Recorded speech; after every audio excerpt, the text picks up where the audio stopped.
All right, so let's continue the review here. We're on section 4.8. This involves acid-base reactions. Remember, this is just an introduction. So the main thing you need to know here in the acid-base discussion is what an acid and a base is.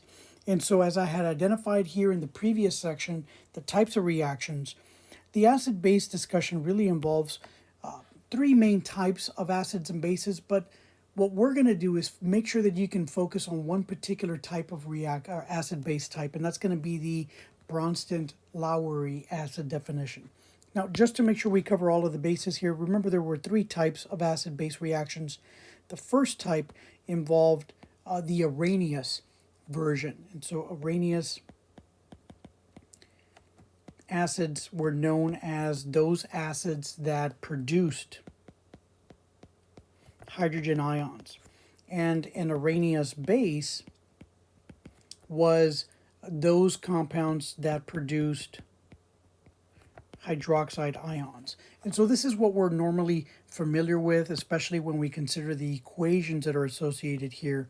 For the hydrogen ions, we would use the pH is equal to the negative log of the hydrogen ion concentration, and for the OH producing compounds, we would look at POH as equal to the negative log of the hydroxide ion concentration.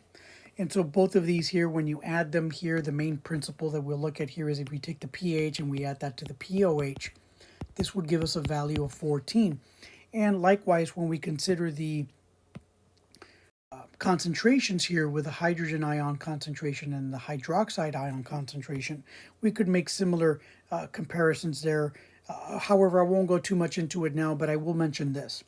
The second type of acid base that you should be aware of, and let's go ahead and separate this out here, is going to be the Bronsted-Lowry acid and base definitions. And so here, Bronsted Lowry here had two versions, and so the acid version here is going to be that substance that was a proton donor. And so in a sense, it's very similar to the Arrhenius version because you are going to be producing and donating a hydrogen ion, so you're going to have that in your formula. The other version here is going to be the Bronsted-Lowry base, and the Bronsted-Lowry base is going to be a proton acceptor. And so you're going to be able to accept those types of ions. So for example, we usually talk about conjugate acids and bases here. And so a conjugate acid base would be, for example, let's say that we had HCl. HCl, if you look at the formula here, has a proton that it can give. If it were to dissociate, for example, we would say here that this would be broken down into H plus and Cl minus. And so here, the base, this portion here would be considered the acid, and its conjugate would be the Cl. So this would be the conjugate base, which I'll label as Cb.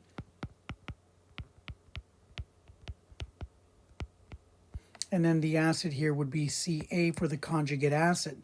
And so you can see that the chlorine, if you go in the opposite direction, the chlorine here can accept this proton to reform the acid. But in this particular case here, because the chlorine is actually accepting it, the chlorine will actually be the acceptor of that proton, which would allow it then to become the conjugate base, or the base version of that particular arrangement. Now, one thing to definitely make sure that you understand here is that if you're talking about the reverse reaction here, the chlorine ion doesn't have a hydrogen to give, so you would not consider this a Bronsted-Lowry acid because there is no hydrogen to give. However, in the forward direction, the way I've written it here, the only compound or substance that actually has a hydrogen to donate is going to be the HCl. So in this particular case, the Bronsted-Lowry acid can only be the hydrochloric acid here on the left-hand side. But you do need to make sure that you're able to identify these. I would say stick strictly to the definition of the Bronsted-Lowry, and if I were to look at between these two, I would definitely make sure I spend almost all of my time understanding what a Bronsted-Lowry acid and a Bronsted-Lowry base is going to be, at least for our purposes here. Now, it doesn't mean that you should not know what a Arrhenius acid in a base is. You should definitely know that too. And here lastly, the one thing that I will say is spend a little bit of time looking at the last version, which is going to be a Lewis acid and a Lewis base. And let me go ahead and tell you, or at least identify what those things are. And so let me make this a little bit smaller here. Make a little bit of space for this last section here at the bottom. And so the last version, or the last acids that we're going to consider here, are going to be the Lewis acid and the Lewis base. And so here, the Lewis acid is going to be that acid that is going to be a electron